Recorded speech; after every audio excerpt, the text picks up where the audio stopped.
meus irmãos. Que alegria a gente poder dedicar esse tempo aqui com o Senhor, com a igreja.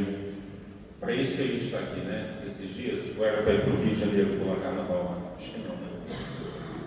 A gente está aqui porque a nossa alegria, o nosso prazer é estar na presença do Senhor.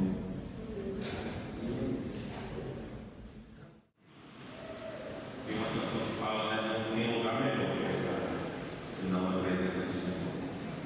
Uma Diana falou, esse lugar, não porque esses 4 países é onde Deus habita, já sabemos disso, mas porque aqui nos reunimos em nome dele, ouvir o Senhor para receber da sua voz, enquanto o Beto ministrar, orar, Deus eu confirmando no meu coração sobre isso, sobre a questão de sermos perdoados. Eu creio que Deus ministrar no meu coração. Tem irmãos aqui que não estão sentindo assim, não estavam sentindo assim. Não estavam se sentindo livres, estavam se sentindo condenados, né? Mas não há condenação para aqueles que estão em Cristo Jesus. O arrependido sempre há o perdão, o arrependido sempre há a reconstrução, o recomeço, né? Louvamos a Deus por isso, porque é o sangue de Jesus que nos perdoa. Não há homem nenhum que possa fazer o que Jesus fez por nós, né? Estamos livres, estamos perdoados. Estamos na presença dele sem qualquer culpa, né, para poder seguirmos em frente, adorando, servindo e com permissão para estarmos diante dele. Amém? Algo que queremos dividir está permeado de tudo que já tem sido falado, cantado aqui. É um pouquinho sobre essa mensagem, vai continuar inclusive no retiro das crianças, né, que é sobre a fé, né? O Barney mencionou aqui, porque sem fé é impossível agradar a Deus. Nós precisamos estar com a nossa fé alinhada ao coração de Deus. Precisamos estar com a nossa fé, não simplesmente de acreditar, mas de entendermos que além do que os nossos olhos enxergam, aquilo que Deus falou, aquilo que Deus disse, é o que vale para nós. Não é o que as músicas modernas dizem, não é o que um novo interpretador e tentando fazer versões novas da Bíblia possa dizer, mas é aquilo que Deus diz é o que importa para nós. E sobre essa questão da visão, eu não sei quantos aqui sabem, mas eu nasci no Rio de Janeiro. Eu tenho, inclusive, estive lá alguns dias atrás com minha mãe, visitando vários parentes. E eu lembro com muito carinho da minha infância e de tantas coisas gostosas que nós vivemos lá. Eu lembro dos primos, eu lembro rodeados ali no Rio de Janeiro com esses primos brincando. Eu lembro das brincadeiras que a gente fazia ali com esses mesmos primos, eram uns 8 a 15 primos brincando ali, correndo naquele quintal. Eu lembro com muito carinho do meu bisavô, da minha bisavó, que já são falecidos. Meu bisavô era descendente de índio, minha bisavó de português, e lembro com muito carinho deles. Essa meninada toda ficava basicamente ao redor de uma piscina de plástico. Então a gente corria ali, sempre final de semana, a galera estava toda ali brincando ao redor dessa piscina de plástico. E lembro também das reuniões de final de ano. Então chegava Natal, Ano Novo, minha bisavó gostava de fazer aquela festança, panetone e tantas comidas gostosas ali. Tinha outras coisas que não eram tão interessantes assim. Minha bisavó gostava muito de baralho, só que para ela aquilo era meio que um vício já, né? Então ao redor da mesa dela a galera também toda de baralho ali no quintal. E o que acontece? Em 2003, eu visitei novamente no Rio de Janeiro, e com todas essas lembranças gostosas, e da infância, dos primos brincando e tudo, eu voltei para lá. E aí, de repente, quando eu cheguei novamente, depois de tantos anos, de décadas sem ir lá, e eu olhei para aquele lugar, e parece que o desencanto caiu dos meus olhos. E eu olhei e falei, nossa, que lugar feio. Então não tinha nada a ver com a minha lembrança da infância. Lá eu lembro daquele morro, né? Aqui vocês veem a foto, que não ficou muito boa. Mas a gente descia esse barranco aqui, com papelão escorregando, e brincava aqui, tinha uma horta do meu bisavô. E era muito legal as lembranças. Mas quando eu cheguei lá, eu vi que aquela realidade não era exatamente como eu me lembrava. E o que acontece? A gente aprende que a realidade é aquela que a gente percebe, e não necessariamente a realidade em si. Vou repetir. A realidade é aquela que nós percebemos que seja a realidade, e não necessariamente a realidade em si. O que acontece? É uma interpretação da realidade isso. Os nossos comportamentos, ações, elas são baseadas na interpretação da realidade. Então, não necessariamente do que a gente faz. É interessante, e assim é o ser humano, né? Mas, se vocês lembrarem, tem uma frase que diz assim, né? Que não importa o que a gente fala, importa o que o outro entende. Já viram essa frase? Né? Porque ela fala da comunicação. Isso fala dessa realidade. Muitas vezes o que nós falamos não é o que o outro entende. E o que o outro entende é o que vai se tornar realidade para ele. Faz sentido isso?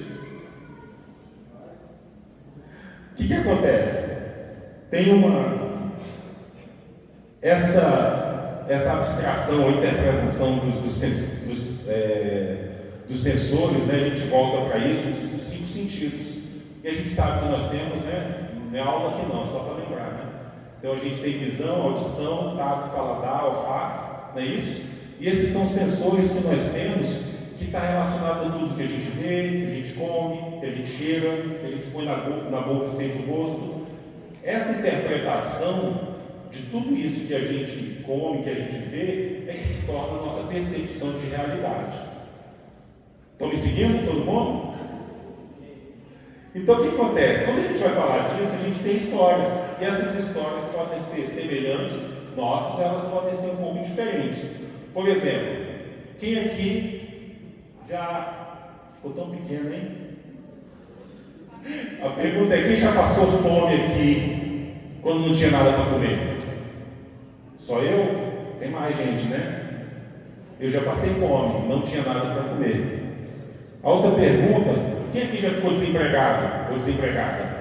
Eu também, eu já fiquei desempregado. Alguém aqui já teve a luz ou a água cortada porque não tinha dinheiro para pagar? Eu também já fiquei. Olha, outra pergunta: alguém aqui já teve o pai ou você mesmo já foi aquele que foi pedir uma xícara de açúcar ou de café na casa do vizinho porque não tinha? Eu também já passei por isso, né? Alguém já viajou de barco ou de barca? Tipo do Rio para Niterói, ou lá na Bahia, né? No Pará também. Alguém já conheceu outros países? Viajou? Tem uns, outros não. Alguém já foi na praia? As perguntas não pode fazer em Minas não, né? O povo de lá é diferente, né? Alguém já fez concurso público? Alguém já passou no concurso público? Alguém já foi deixado de lado, ignorado, né? Se sentiu mal, se sentiu não preferido? Já foi assaltado? Quem já foi assaltado? Eu não fui. Não. Alguém já ganhou um sorteio? Eu também. Tem gente que nunca ganhou sorteio? Também tem. Então, na realidade é isso. As nossas experiências é que vão formar a nossa percepção de mundo. A gente tem coisas similares aqui no nosso meio e tem coisas não tão similares assim. Tem coisas que eu já passei, vocês já passaram, outros nunca passaram aquilo. Então, isso mostra e traz a gente a percepção de que uma coisa pode ser uma coisa para alguém e diferente para outra. É tipo aqui, ó, quando a gente vai numa comunicação, por exemplo, eu posso virar para um irmão, para uma irmã, e falar assim: ô, minha irmã, eu te amo. Meu irmão, eu te amo. É uma frase, eu estou expressando aquilo que é o meu sentimento. Mas, de repente, um pode se sentir realmente amado. E ela se sente: poxa, que legal, eu fui amado. Pode ter um outro que vai falar: ah, que fofo, que querido, né? Tão lindo falar assim, é uma pessoa tão romântica, né? Essa é uma outra reação. Outro ainda pode dizer: ah, você diz isso para todo mundo, né? Ah, não tem valor nenhum isso aí não, né? Mas foi a mesma frase que eu falei, para pessoas diferentes. Ainda poderia ter alguém que falaria assim: poxa, eu sou especial. Ele não fala isso para todo mundo. Então falou para mim, eu sou melhor do que os outros. Mas aí pode ter ainda alguém que ia falar assim: olha, muito cuidado com o que você está falando, viu? O que você está falando é muito sério, você não deveria estar falando isso de qualquer jeito para todo mundo. É errado, entendeu? Pensa muito bem, já vi gente para o inferno por causa disso, tá? Não seja hipócrita. Pensa muito bem o que você está falando e pare de fazer essas afirmações aí sem intenção. Enfim, é uma mesma frase, é uma mesma expressão, mas pessoas reagem de forma diferente. E elas vão reagir com base nas suas experiências, naquilo que ela já viveu. Então vocês estão percebendo que tem aí uma diferença entre o que a gente percebe e a realidade que a gente vive, porque isso está vinculado com o que é chamado de juízo de valor. E o juízo de valor, ele é subjetivo. Ele não toma como base provas ou fatos, mas é algo subjetivo que vem da nossa experiência, daquilo que a gente vê, como a gente enxerga o mundo. Diferente do que é um juízo de fato, o que realmente é aquilo que é a realidade. Voltando ao assunto, eu falei que a realidade que percebemos é diferente da realidade em si. Estão comigo ainda? Qual é o tema? O tema é: sem visão, o povo se perde. Então nós estamos no mesmo tema, então não se perca sobre isso. Então qual é o nosso desafio, irmãos? O nosso desafio é tentar fazer com que a realidade de Deus, aquilo que está no coração de Deus, aquilo que é a realidade em si, se torne a nossa realidade percebida. Como isso é através de experiências, é através do que a gente já viveu, é através do que a gente já passou. É uma peneira, né? É tudo a nossa experiência de vida, como eu falei. De repente eu vim do Rio de Janeiro, passei por uma história, passei por alguns podem de repente relacionar comigo quando eu digo que eu passei fome, quando eu não tinha o que comer, quando a luz foi cortada, quando teve situações, desemprego. Então tudo isso monta que nós somos. O outro que talvez passou coisas diferentes também vai ter essa peneira, esse filtro, vamos colocar assim. Mas o desafio nosso é falar: Senhor, existe aquilo que é a tua realidade, existe aquilo que é a tua vontade, que independe de tudo que eu tenha passado ou vivido na vida, que independe de tudo daquilo que o outro tenha passado ou vivido, que é indiferente se alguém que nasceu no centro de São Paulo ou no interior do Amazonas, ou ainda aquele que vive no meio da aldeia ou aquele que está vivendo no meio urbano. Qual é a tua realidade, Senhor? E fazer com que essa realidade se torne a nossa realidade. É como o apóstolo Paulo, que antes vinha caminhando e ele ouviu o Evangelho de Cristo e depois de algum tempo ele passou a falar o meu Evangelho. Não era mais a realidade só que estava nas Escrituras, não era mais só a realidade que estava sendo manifesta fora dele, mas ele realmente recebeu aquilo dentro dele, e aquela passou a ser a realidade dele, passou a ser o Evangelho dele. Então o nosso desafio, primeiro, entendendo como isso funciona, como funciona essa realidade percebida que é como o ser humano funciona, mas o que a gente quer não é reagir ou agir de acordo com essa realidade ou com essa visão. O que nós precisamos e queremos é agir segundo a ótica de Deus, segundo a visão de Deus. Amém? Então vamos orar por isso? Vamos ficar de pé? Pedir ao Senhor para põe a mão na sua cabeça agora e pedir ao Senhor para que essa visão dele e a realidade que ele tem no coração dele possa se tornar nossa. Amém?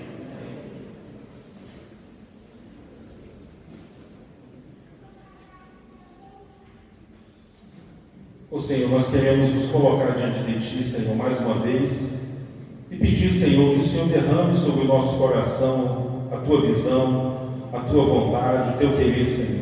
Que isso inunde o nosso coração, que isso inunde a nossa mente, os nossos pensamentos, os nossos desejos, os nossos sonhos, para que a gente viva os Teus sonhos, Senhor. Para que a gente viva a Tua realidade, para que a gente não se perca, Senhor. Para que a gente não se pereça, Senhor, nessa terra, Senhor. Para que a gente não ande como nécios, como ignorantes, como aqueles que não conhecem o seu Senhor, como aqueles que estão aquém ao seu Senhor, mas nós somos aqueles que queremos andar perto, que queremos viver da sua comida e da sua bebida, Senhor, que queremos respirar o oxigênio que o Senhor nos dá, que queremos, Senhor, ter os nossos olhos abertos cada vez mais, Senhor, para a tua realidade, Senhor, para aquilo que o Senhor diz que é, Senhor, e não para o que a gente pensa que é, Senhor. Em nome de Jesus.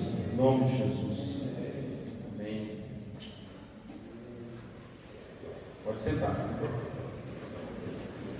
Então, que a palavra diz em Provérbios 29, 18, é que sem visão o povo se perde, o povo se corrompe, o povo se desvia, o povo enfraquece, o povo relaxa, o povo se distrai com coisas, e a gente precisa entender que quando a palavra fala sobre visão, e aqui algumas versões falam visão profética, e a gente está falando da profecia, e essa profecia, esse ministério profético, não é o dom de profecia que a gente vê em Coríntios, em Romanos, que nos fala da profecia de Deus.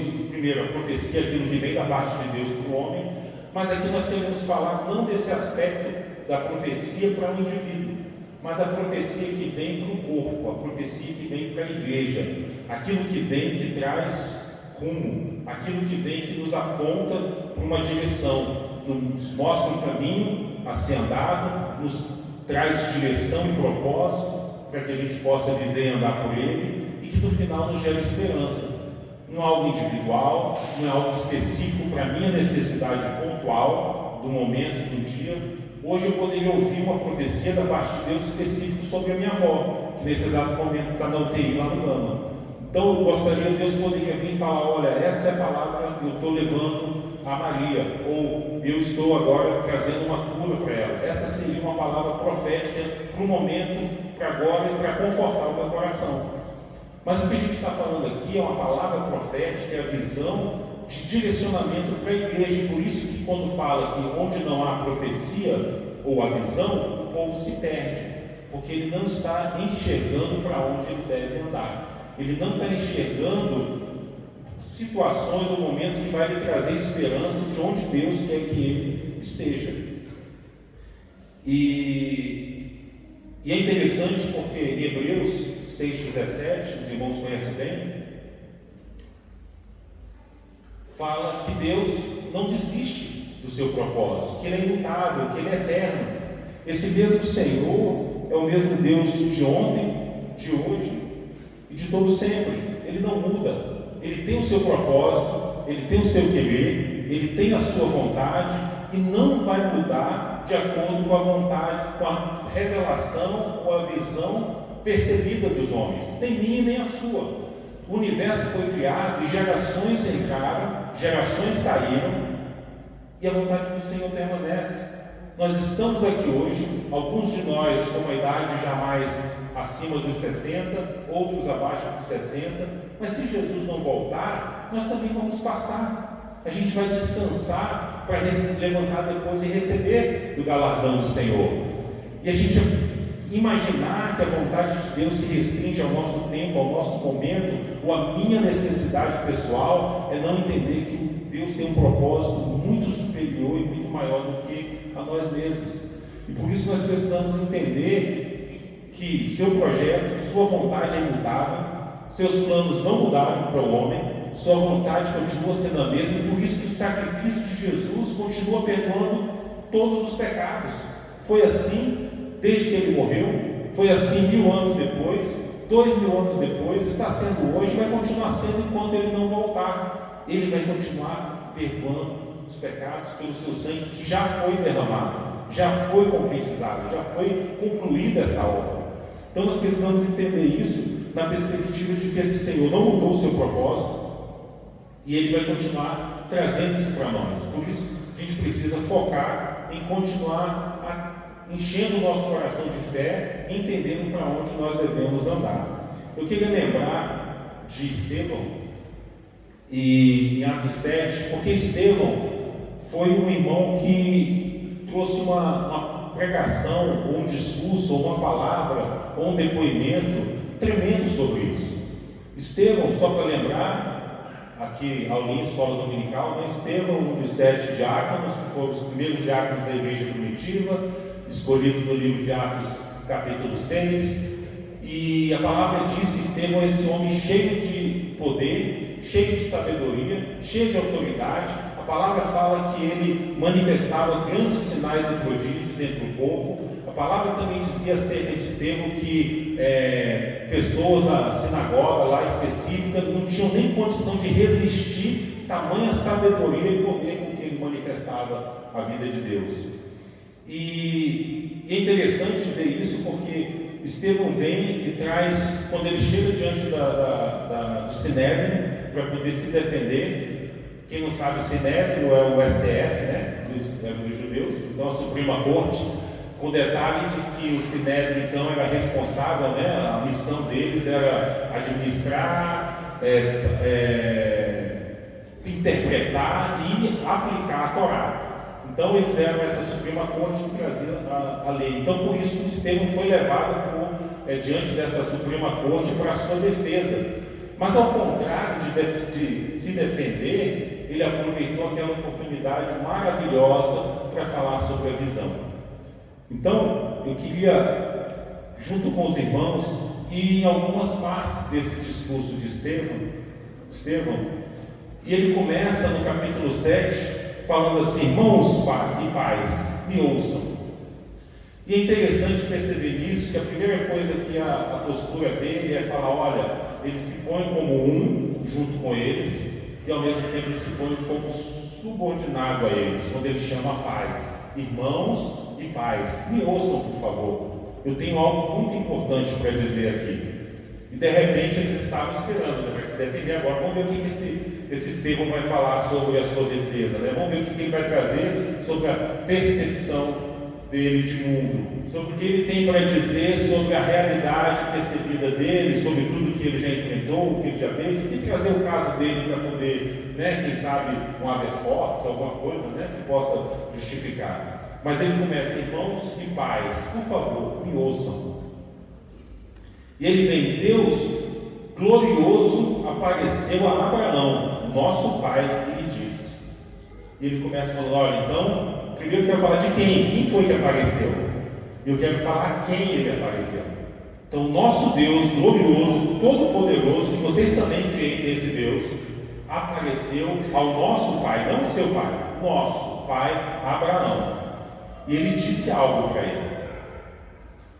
E ele falou: sai da tua terra, do meio dos seus parentes, e vá para a terra que eu te mostrarei. E aí vem então a ordem. Esse Deus soberano, poderoso, veio e apareceu ao nosso pai Abraão e deu a ele uma ordem. E essa foi a ordem que ele deu a Abraão. E então ele saiu da terra dos caldeus, isso foi Abraão. Aí veio a obediência. Esse Deus maravilhoso apareceu ao nosso pai, deu a ele uma ordem e ele obedeceu. Deus lhe deu nenhuma herança aqui, nem mesmo espaço de um pé, mas lhe prometeu que ele, depois dele, seus descendentes possuiriam a terra, embora naquele tempo Abraão não tivesse filhos. Aqui a gente vê a promessa desse Deus, a gente vê a provisão dele e ainda o milagre que ainda viria a acontecer. Ele começa falando de coisas primeiro naturais, né? Para ele, na época, Deus aparecer era algo natural. Hoje, infelizmente, para alguns de nós, não é algo tão natural o Senhor aparecer. Mas para aqueles que relacionam com o Senhor, sabem o quão natural é isso, o Senhor falar conosco, o Senhor se manifestar a nós, né?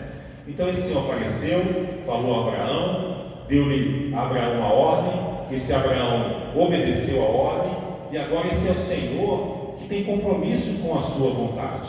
Ele tem compromisso com aquilo que ele determina, com aquilo que ele faz. Ele deu uma promessa, ele deu recurso e ele também deu milagre. Botava uma linha atrás, né?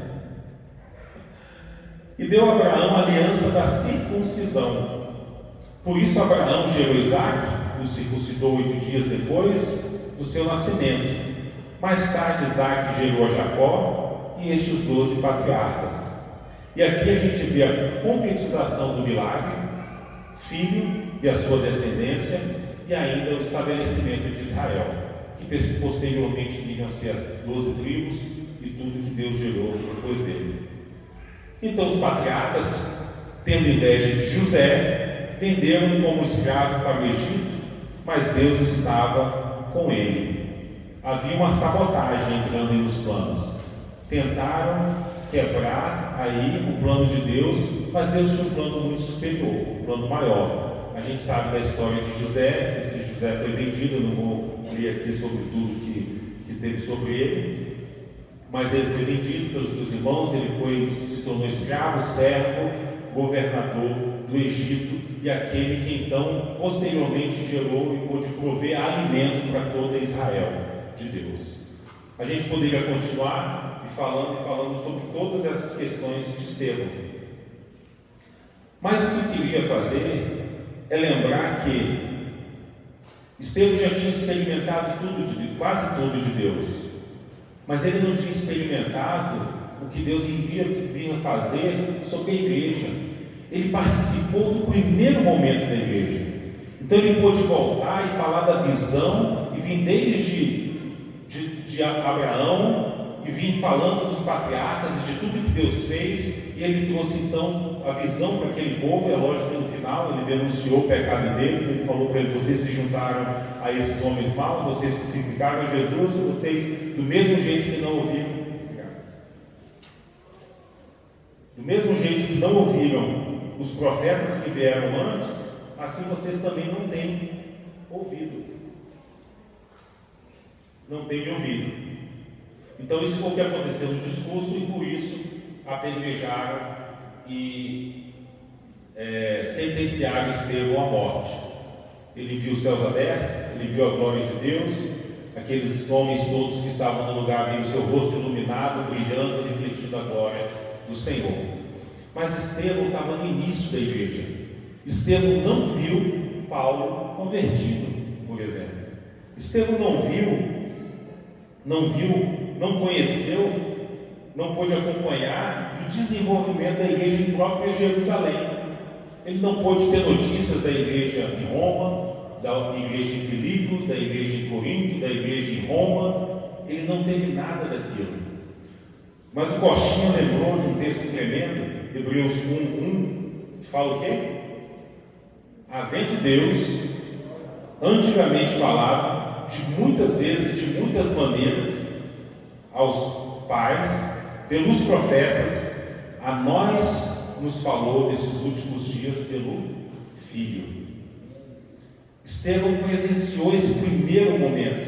Ele pôde ver aquilo, mas ele não pôde ver o decorrer da igreja. Ele não pôde ver tudo aquilo que viria. Ele nem teve notícia da igreja em Brasília também, né? Então, a notícia, as igrejas foram crescendo ao redor do mundo e chegou até nós hoje. E essa é a vida de Deus, essa é a visão que nós precisamos ter. 1 Pedro 2,9, esse a gente sabe de cor, não sabemos? O que diz? Raça eleita, sacerdócio real, nação santa, povo de propriedade exclusiva de Deus, a fim de proclamar as virtudes daquele que nos tirou das trevas para a sua maravilhosa luz. Essa é a revelação de Deus para nós.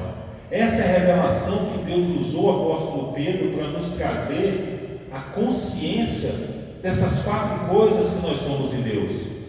Que nós somos geração eleita em Deus, que nós somos um sacerdócio real, que nós somos nação santa, e sobretudo um povo de uso de propriedade exclusiva de Deus. Se os irmãos lembrarem qual é dos maiores abominações que Deus traz no Antigo Testamento e no Novo, chama idolatria. E por que a idolatria é tão abominável para Deus? É porque nós somos exclusivos dele. É porque nós somos escolhidos, separados, eleitos para Ele, para mais ninguém. Sabe por que nós priorizamos esse tempo aqui hoje? Porque a gente é dele. Porque Ele nos chamou. Porque Ele nos chamou não para o encontro, não para o culto, não para o discipulado, não para o culto caseiro. Ele nos chamou para Ele. Ele nos chamou para estar com Ele. É verdade que depois Ele nos envia pregar. Mas primeiro Ele nos chama para Ele, para relacionar com Ele, para viver para Ele. Por isso, quando a gente volta, falando assim, olha, em Hebreus fala assim, olha, antigamente foi feito assim, Deus falou de muitas maneiras, falou através dos profetas, mas nesses últimos dias é através do Filho. O Filho é o esplendor da sua glória. Esse é Jesus, né? Alguém leu também, acho que Costinha, né? Colossenses 1, né? Então, Colossenses 1, de 15 a 20, né? Ele é a imagem do Deus invisível, o primogênito de toda a criação, porque nele foram criadas todas as coisas, visíveis e invisíveis, quer sejam tronos, dominações, principados, potestades, tudo foi criado por Ele e para Ele. Nele todas as coisas subsistem. Esse é Jesus. Essa é a revelação que chegou para nós hoje. E por isso é que foi do agrado dele então, né, antes da fundação do mundo, nos predestinar para sermos santos e irrepreensíveis. Assim foi que Ele nos fez. E aí, quando nós pensamos sobre esse sacerdócio real, que o Senhor também nos fez, é que Ele nos fez permitir estar diante dEle. Quando a gente fala do sacerdócio, a gente tem que voltar no modelo antigo, no sacerdócio antigo. O sacerdote tinha o papel de oferecer o sacrifício diante de Deus. Ora sacrifício pacífico, ora sacrifício por remissão dos pecados, pecado do povo, pecado deles mesmos, próprios. Mas de repente Deus vem, quebra essa parede de separação e fala: agora vocês todos são sacerdotes, sacerdotes real, aqueles que estão diante de mim para oferecer não mais sacrifício de animais, não mais novilhos ou que for o sangue derramado. O sangue do meu filho foi suficiente, mas agora ofereçais a vós mesmos como sacrifício vivo e agradável a Deus, que é o vosso culto racional. Então, como sacerdotes de Deus hoje, nós continuamos a oferecer sacrifício a Deus, mas agora o nosso próprio sacrifício, o sacrifício do nosso culto, que é racional, que é um culto de espontânea vontade, que é um culto que é livre, é do nosso entendimento, é porque nós entendemos que é assim que deve funcionar, é porque nós fomos alcançados por esse Evangelho e nós não abrimos mão dele. Também, quando nos fala de nação santa, santo fala daquilo que é santificado, daquilo que é separado, daquilo que foi colocado para o uso de Deus. Mas só que não é só para o uso, é para o uso exclusivo. É um povo exclusivo de Deus. É um povo com uma linguagem, com uma característica própria, com um jeito próprio, com cultura própria. Por isso que fala de nação e de povo. A gente não pode esquecer disso. Nós estamos no mundo, mas nós não somos do mundo. A palavra de Deus fala que aquele que ama o mundo e as coisas que no mundo há, o que acontece? O amor de Deus não está nele. Nós podemos estar no mundo. E Jesus não orou ao Pai para que nos tirasse do mundo, né? Qual foi a oração de Jesus? Pai, não te peço, oração de João 17, né? Pai, não te peço para que os tire do mundo, mas que os livre do maligno, livre do mal. É aí que eles vão ficar, é aí que eles vão ser luz, é aí que eles vão ser sal da terra. Mas eles não são do mundo, Pai, assim como eu não sou do mundo. Eu os mandei e o mundo vai odiar eles, como também me odiou. O mundo tem te odiado? O mundo tem achado você ruim? Ou tem achado você uma pessoa legalzinha, que realmente não fala nada do que eles não queiram ouvir? Mas o Senhor nos chamou. Por um lado somos sacerdotes e falamos do homem para Deus, falamos bem do homem para Deus, oramos por nossa casa, oramos por nossos filhos, entregamos nossos filhos para o Senhor, oramos pelos discípulos que o Senhor tem nos dado, falamos bem deles também para o Senhor. Esse é o nosso sacerdócio. Mas agora, como profetas, como aqueles que são usados por Deus, nós somos boca de Deus. Aí a via mudou. A primeira via é do homem para Deus, a segunda via de Deus para o homem. E a gente é usado das duas maneiras. A gente é usado para levar do homem para Deus e para trazer de Deus para o do homem. E quando nós trazemos de Deus para o homem, nem sempre vai ser o que ele quer ouvir. Nem sempre vai ser aquilo que é confortável. Muitas vezes vai ser aquilo que conforta. Muitas vezes vai ser aquilo que apacenta. Muitas vezes vai ser aquilo que renova, que gera esperança. Mas junto com isso vai vir um confronto. Junto com isso vai ser o impacto da vida santa, perfeita e agradável que Jesus nos traz diante do pecado, diante do que o homem está buscando viver, que não é a vontade de Deus. Mas com Deus não tem negociação. Esse Senhor falou que é um povo de uso exclusivo dele. Para quê? Para anunciar as suas virtudes. Anunciar as virtudes, o reino daquele que nos tirou das trevas para a sua maravilhosa luz. Amém? Então a visão de Deus para nós se chama igreja. Igreja, como em 1995 nós nos reunimos. 7, 8, 10, hoje talvez 200, mais de 200 um pouco. O que mudou? O que mudou da época de Estevão? O que mudou da época de Paulo? O que mudou de 1995 para 2022? O Senhor nunca mudou. Sua vontade nunca mudou. O seu plano para nós nunca mudou. Continua imutável, inabalável, perfeito, como foi projetado, como foi escrito, como foi feito. Onde está a diferença? A nossa percepção da realidade. Onde está a diferença? A percepção da visão. É como esse óculos aqui, ó, de realidade virtual. A gente põe ele e a gente começa a agir como se tudo estivesse acontecendo na realidade. A gente pula, a gente se movimenta, a gente anda. Mas qual é de fato a realidade? Quando a gente tira ele, aí a gente está de frente de novo para a realidade. A gente está de frente para aquilo que é.